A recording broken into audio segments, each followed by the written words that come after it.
The Angel Inside by Matt McBride. Rachel felt nothing but irritation as she gazed around the cluttered sitting room of the small terrace cottage. She despised material possessions, and this place was a shambles. Cheap ornaments littered every surface. A cluster of novelty egg timers from tourist traps ranging from Bognor to Blackpool crowded the top of an old-fashioned TV set. Kitsch cruet sets, molded to resemble woodland creatures, filled an entire bookcase. Several leaflets for coach excursions, scattered across a dusty sideboard, revealed the previous occupant's favorite pastime. A myriad of cheap souvenirs, from 1,000 day trips. And all worthless. Rachel hated housework. But she had no choice. It had to be done. She began sweeping armfuls of knickknacks into black garbage bags, checking the occasional trinket for any possible value. A withered poinsettia, along with a packet of some obscure herbal medicine, and an economy-sized bottle of blue rinse, were consigned to the trash, together with 10 years back issues of a popular woman's magazine. A 1970s transistor radio, that might be worth something to a collector, was spared. Every little help she shrugged, and allocated a cardboard box for car boot sale items. In a dressing table drawer, Rachel found a silver locket with an inscription. To my darling Annie from Frank. Christmas 1956. She threw it in the box together with some other costume jewelry. She'd never met Annie, or Frank. The locket meant nothing to her. It took Rachel all morning to declutter the main rooms. And, by the time she was satisfied, the back of her battered old van was jam-packed with junk. But at least the house looked reasonably tidy. She couldn't be bothered with the cupboards and wardrobes. The next owners could sort them out. Rachel slumped into a worn armchair, slipped a strip of chewing gum into her mouth, and looked at the shiny business card she'd been given. Kingswood Property Services. Peter Farrington. Sales Director. He'd sounded like a toffee-nosed capitalist on the phone. Just the sort of person she loathed. She hooked a leg over the arm of the chair, and toyed with the phrase on her ripped purple leggings, while she waited.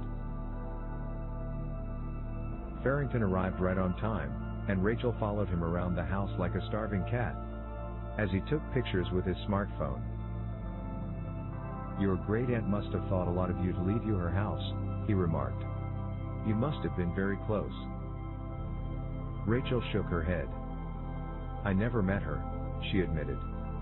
So, what's it worth? Well, this is an up-and-coming area, and a house like this does represent an investment opportunity. But it does need quite a lot of work. Rachel held up her hand to interrupt him. I don't need a lecture. Just tell me what it's worth.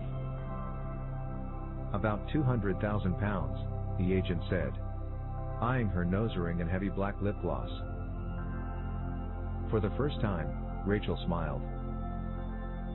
I need a quick sale. Like next week. Farrington looked her up and down, taking in her goth clothes, piercings, and jet black eyeliner. Rachel could sense what he was thinking. Greedy little cow. She was used to it. Her looks always unsettled the bourgeoisie. Farrington thought for a moment before speaking. If you want a really quick sale, I know a property developer who will give you $150,000 tomorrow. Rachel didn't hesitate. That'll do. I'll take it. A week later, Rachel lay on a patchwork quilt, thrown across a mattress on the floor of the squat she shared. She stared at the graffiti daubed on the walls, and then, for the fourth time, glanced down at the bank statement in her hand. She still couldn't quite believe the balance. $138,000 after all expenses. That snobby estate agent had taken a big cut. But, no complaints, he'd sold the place in a day as promised. The money had landed in her account that morning. She knew she should feel grateful to Great Aunt Annie. But she just felt mystified. Rachel still wasn't sure how the tracing agency had managed to track her down. At first, She'd thought it was all some elaborate scam. She'd never heard of her great Aunt Annie, and why would anyone sit on a fortune, and then leave it all to a distant relative she'd never even known? What a waste. But she wouldn't waste it. The door burst open, and a girl jumped onto the makeshift bed alongside Rachel, catapulting her onto the floor. She laughed, hauled Rachel back onto the quilt, and planted a kiss on her lips. "Fiona," Rachel gasped. "You're about as subtle as a sledgehammer." "And yet you love me all the same," said Fiona, and snatched the bank statement from Rachel's hand. "Wow! I've never seen so many zeros. Is it really all yours?" "Yep. Now that I'm rich, I might have to find a better class of girlfriend." "Oh yeah?" Fiona laughed. "Maybe in your dreams? Anyway, if you're still going to do what you said, you won't be rich for long, so you'll just have to make do with yours truly. Are you sure it's what you want? We could get out of this dump and find a nice flat of our own." "Some things are more important than a nice flat," said Rachel. "And I've got a few things we can sell at the car boot at the weekend. We won't starve." "Well, for what it's worth, I agree with what you want to do with your ill-gotten gains. And you should do it straight away. There's no time to waste."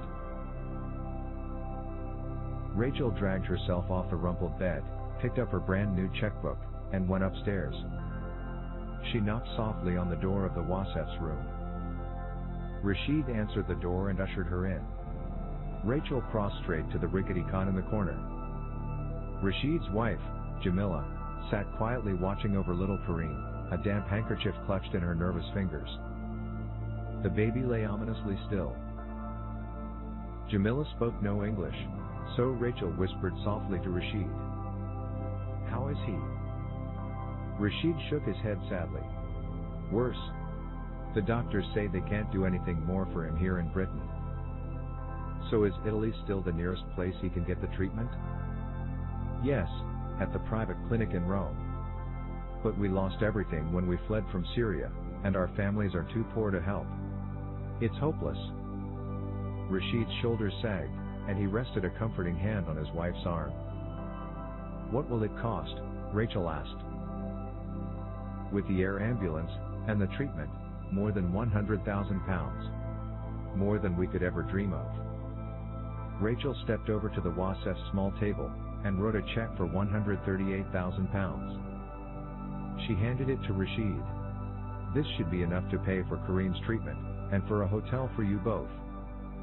Rashid gazed at the check in disbelief before speaking.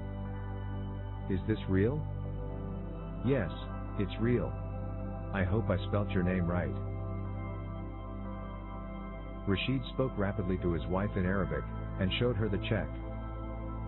Tears of joy rolled down Jamila's cheeks, as she leapt up and enveloped Rachel in her arms, repeating the same phrase over and over. "What was she saying?" asked Rachel, when she'd eventually managed to disentangle herself. Rashid smiled apologetically. "She says you may look like the devil.